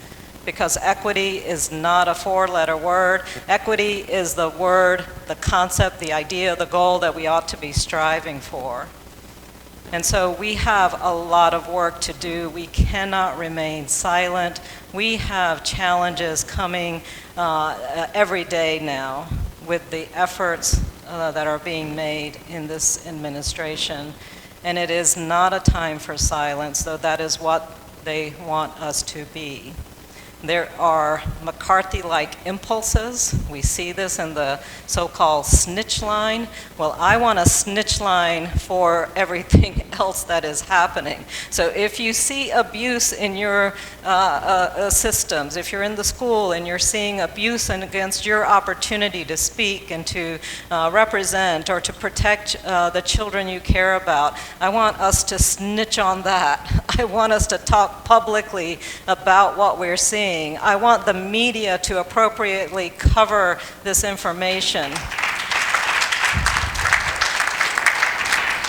I want us all to hold the administration accountable. We also need to hold ourselves accountable, because this is a moment for us to speak out against racism, to be anti-racist. And let's break that down. We don't want to be just anti-racist. We want to speak out against anti-black racism, because that in itself is something. We need to point out areas of anti-Asian racism, anti-Semitism, Islamophobia, transphobia, homophobia. All of these are part and parcel of different kinds of bigotry, but we have to speak out collectively and individually, because they hurt all of our communities in different ways. So I'll just stop there and take any questions. So on the topic of equity, I'm going to toss this one to John first, regarding the LGBTQ community. So at a school board meeting, we've heard parents passionately afraid that a transgender student is going to walk into the girls' bathroom and pay attention to my little girl in the girls' bathroom. And she was adamant that that could happen. And her fear resonated with other parents that came and spoke to that language. How would you approach the situation where you're trying to educate a community that is fearful of what they don't understand? That's a tough one because, gosh, dare I, did that come through? No. Dare I say the word fake? Those great sort of meme or lies that captures people's imagination, that has no fact, right? Has nothing true about it, no basis for that. Actually, what's happening with queer kids, and especially trans kids, who are the ones that are most in danger, or the most that are suffering the most, what is happening is that the moment school starts in that year, they're holding their breath, right? They are literally in fear because of all the various ways that people can come for them, right? They're also looking for support. And so they're looking for stickers or some kind of indication that there's going to be someone that's going to be there for them. So when I say stickers, like a rainbow sticker or something, that's there. They're looking for language instead of, like, for example, using, I talk about my partner, who is my wife, but I talk about my partner, for example. I use my pronouns. I'm John Taylor. My pronouns are he, him, right? Various kinds of ways where they can find support. The last thing that they're talking about is getting weird in a bathroom, right? That they often can't use anyway, right?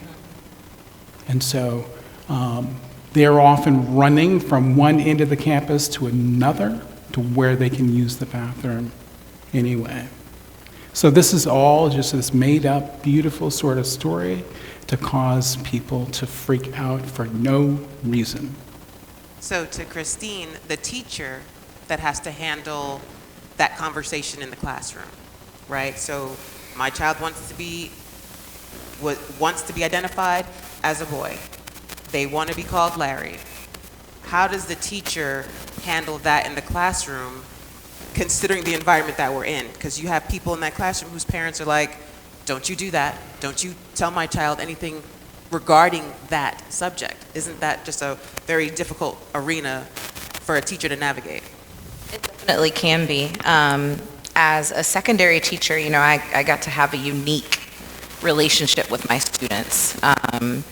And we got to really have some open conversations about identity, not just racial identity, but also, gender identity, sexual identity. I had signs up in my classroom that helped students feel welcome because I knew that was to help break down a barrier that was getting in the way of them learning what I had to offer as a teacher and just as a person. I even had some students openly question my identity in class.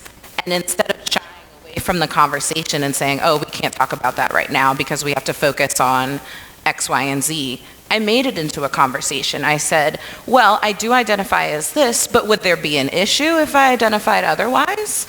Would there, and why is that? And allowing them to explore that conversation in a space where if they said the wrong thing, it's a gentle correction. It's a gentle, well, I understand where you're coming from. I have heard that before, but let's open up our thinking to, well, this person identifies as this, but they're here trying to learn just like you are. And opening up that conversation in the classroom just allows students to feel like they have the permission to explore that. They may just want to explore it. They may find at the end of the day that that's not what they want to identify as, and they move on to the next thing. But being able to allow students to just explore who they want to be and how they want to speak is just a small step to making sure that our students feel safe. As a Chesterfield educator, I might add that recently in the news, we saw something very unfortunate happen in the bathroom of a high school. And to be quite honest, it was in the same district as the school board representative who abstained from the vote to pass the transgender bill, to pass that policy in our county. And so, we have to confront, as we continue to say, we have to confront this at every level. We have to confront that school board member and ask, okay, what are we going to do to mitigate that situation that actually did happen? How are we going to have those conversations with our students, our communities, and our parents to help them understand that it's not just one population of identity or of a person that's going to commit these things, and we need to understand overall how to have these conversations in a safe space, but in a way that educates. And it's not by accident that sexual assault that was heterosexual sexual assault was not discussed. But had that been the population that they're trying to target, it would be everywhere, right? So the onus is on us as well to make more of those instances, to hold them accountable for those instances as well. I'm gonna toss this one to Dr. Newby Alexander. You brought up the US Constitution. We just watched, if you had the opportunity, to watch our Senate confirmation hearings. So talk about being in a room full of mediocre white men. That was a lesson in grace, grit, class, and education all in itself. But to the point of the originalist theory and the Constitution, you had mentioned it, how do we use the document that everyone else wants to use to our advantage to help educate them, right? Because there are originalists out there that believe the Constitution should be interpreted the way the founders wrote it. But keep in mind, that document was not written with people that look like me in mind. It was not written for LGBTQ plus persons. It was technically written for 21-year-old white male landowners. Okay, that is what that document protects. But I believe in using the tools of the oppressor to educate. So can you enlighten a little bit on how we can take that document and use it to help push the critical race theory concepts? Like, this is how we get there. We're going to use your document. You know, a lot of people forget that there was a thing called a fugitive slave clause in the original Constitution. So you want to not talk about race, but you want to be an originalist with the Constitution. I'm having a hard time just understanding, conceptualizing this schizophrenic mindset, but it actually is part of America. I've done a lot of research and writing on the Underground Railroad in Virginia, and one of the things that has struck me so much is that when we talk about Virginia's industries, we talk about tobacco, but tobacco was not Virginia's primary industry. Virginia's primary industry was human trafficking. And we hide in plain sight the reality.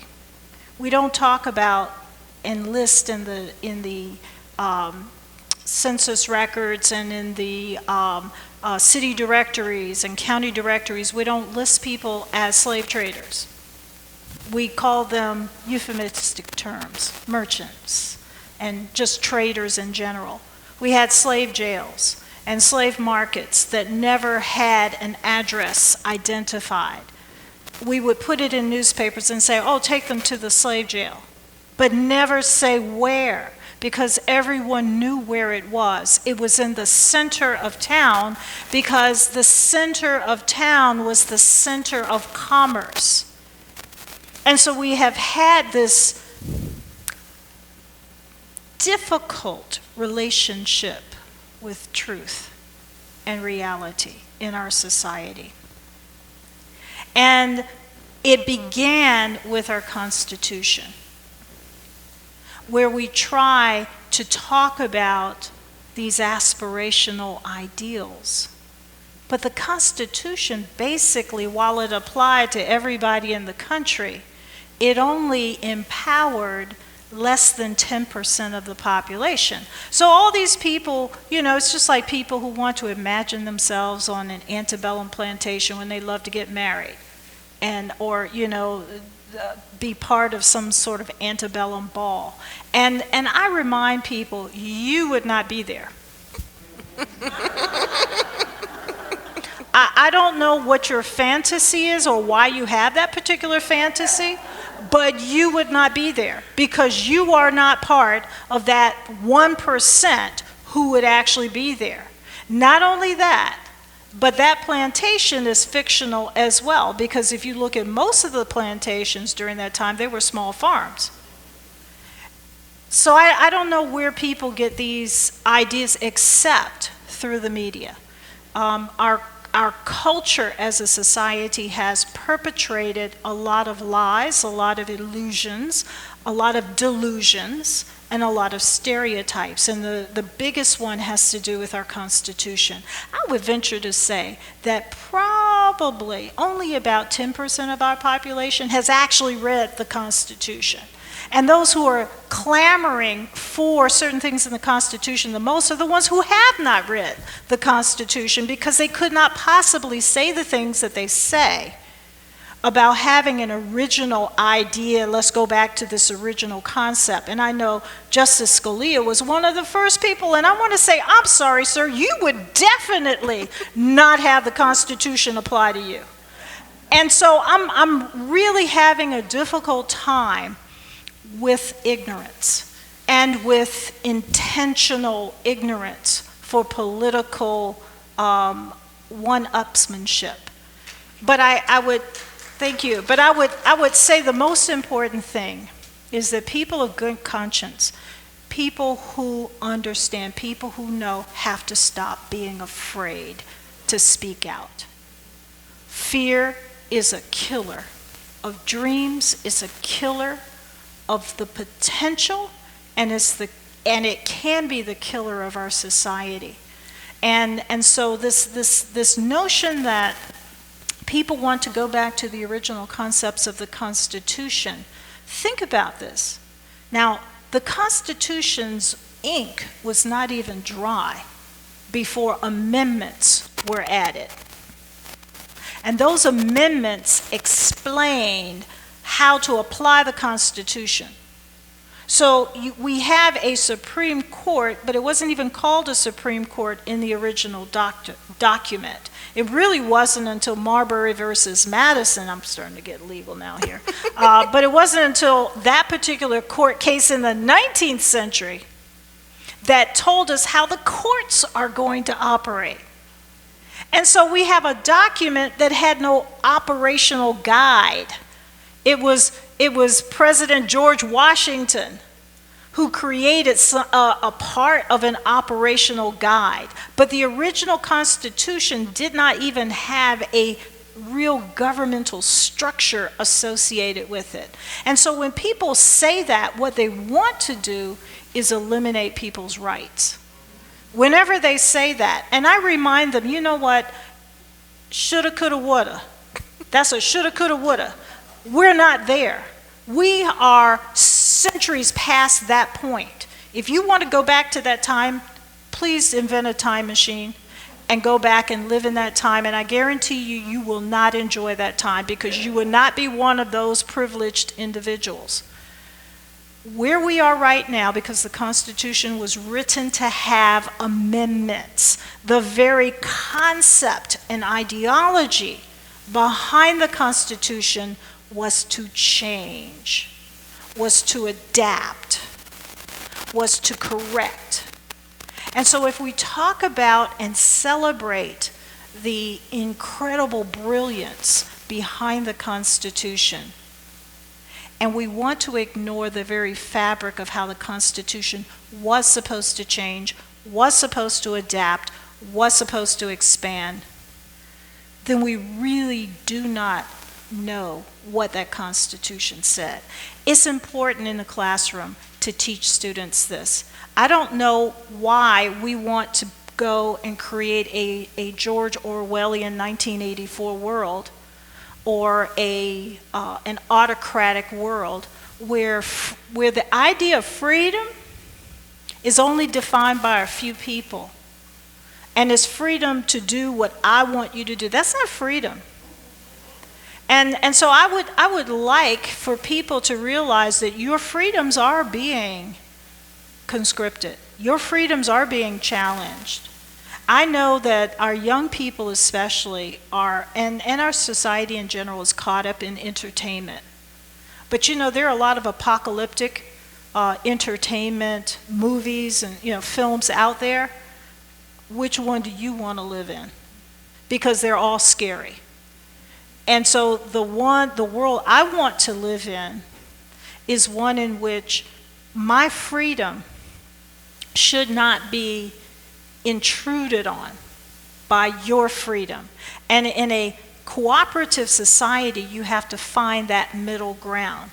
And that middle ground does not mean that you have the freedom to keep history from being taught, or to keep my identity from being a part of our world and our society. For so long, Virginia especially has tried to create two races of people, white and black.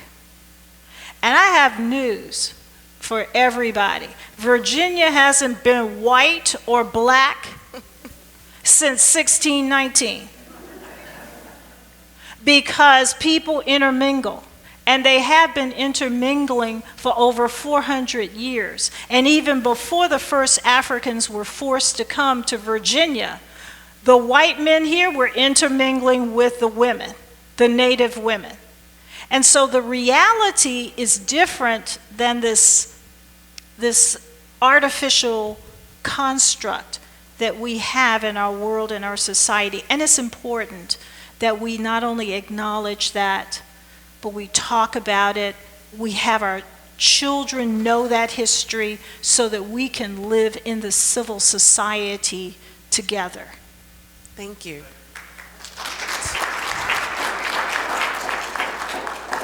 Tossing this question over to Deborah and Senator Hashmi, the legislative aspect of it, we shouldn't have to legislate good conscience, right?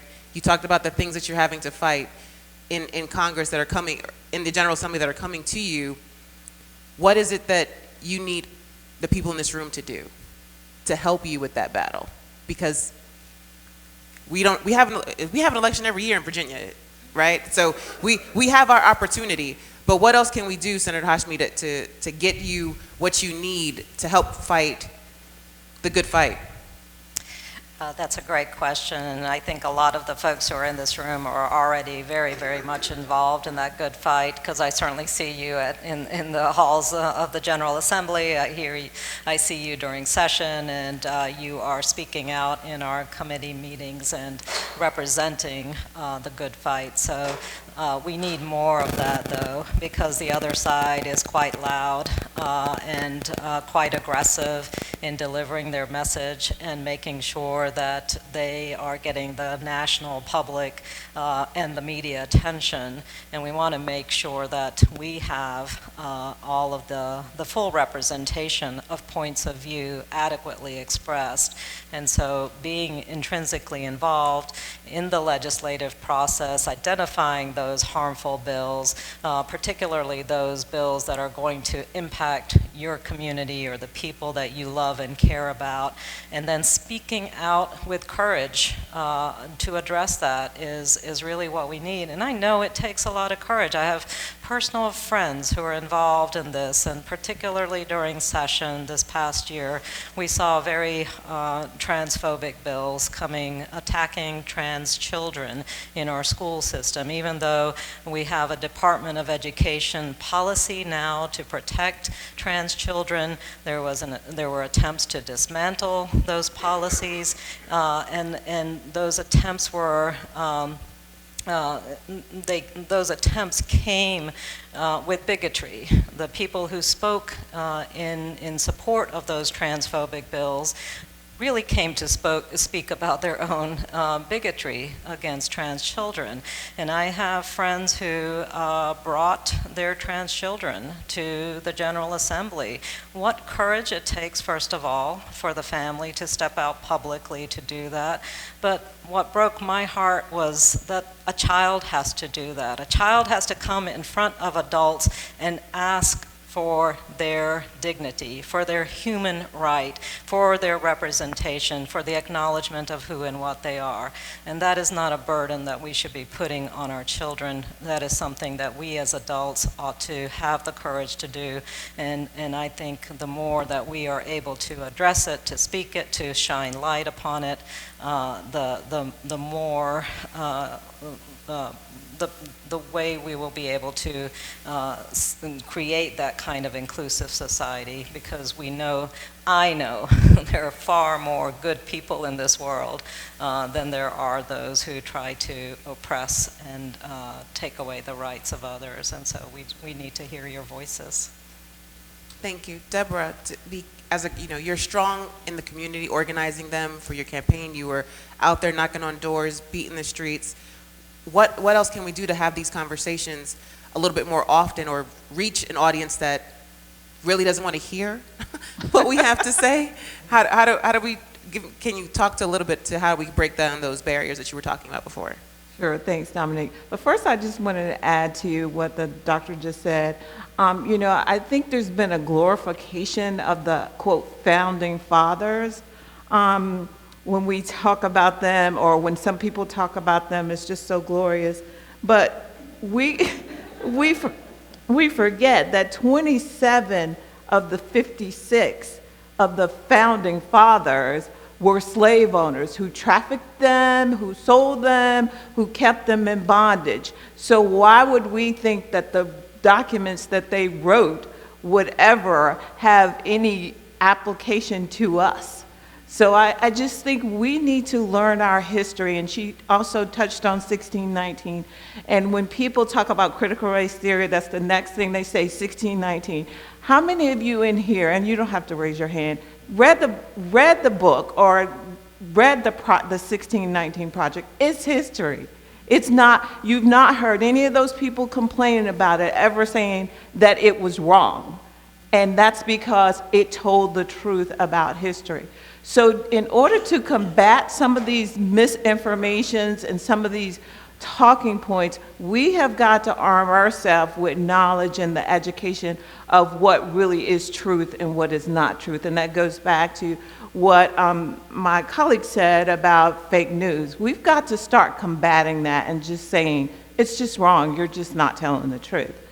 And when you talk about what we should do, I knocked, I don't know how many doors during the campaign, and I was kind of disheartened with people who I knocked on their doors. And a lot of those people were, quote, allies, our Democratic supporters, who have such apathy. I don't know where it came from. I don't know, I don't have the answer as to how to change that or make it better.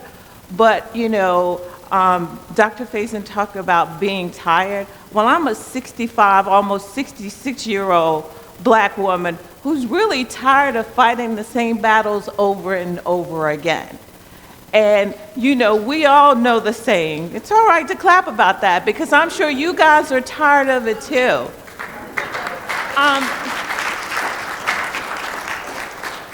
You know the saying that insanity is doing the same thing over and over again, expecting to get different results.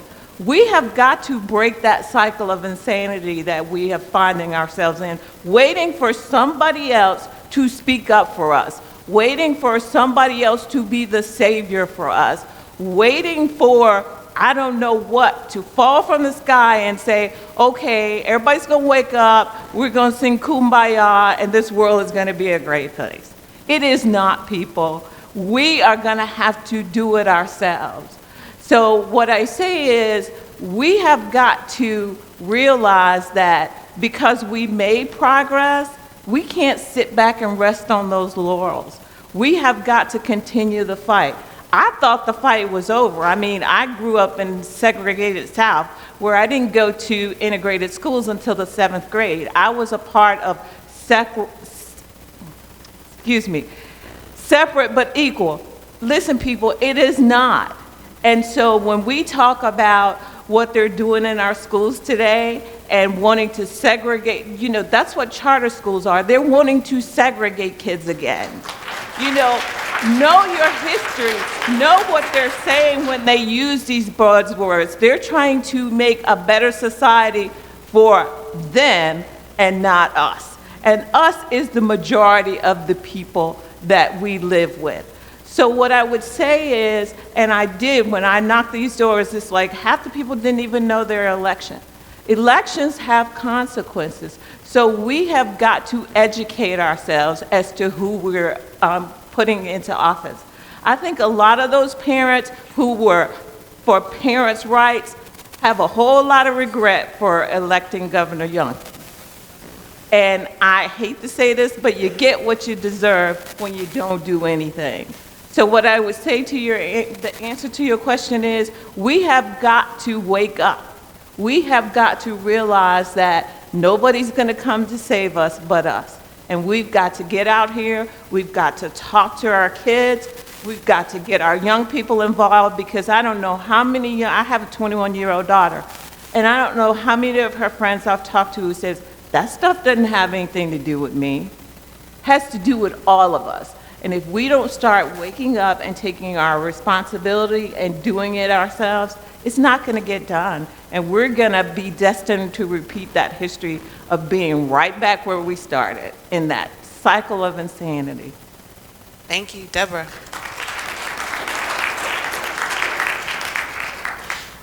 So the theme from the first group was fear and indoctrination. The theme of the second group is education, right? They all go together. In order for us to have a successful, inclusive community, we have to break the indoctrination, kill the fear through education, right? So I know we said this before, we're preaching to the choir in this room, but just an example real quick before we wrap up. The white ally. Some of you might follow me on Facebook or Instagram or not, but I posted a quote, and I read it at the school board meeting. Some of the people who are against equity like to quote Dr. King often. And as Dr. Faison said, context is important. What goes before that sentence and after that sentence is important.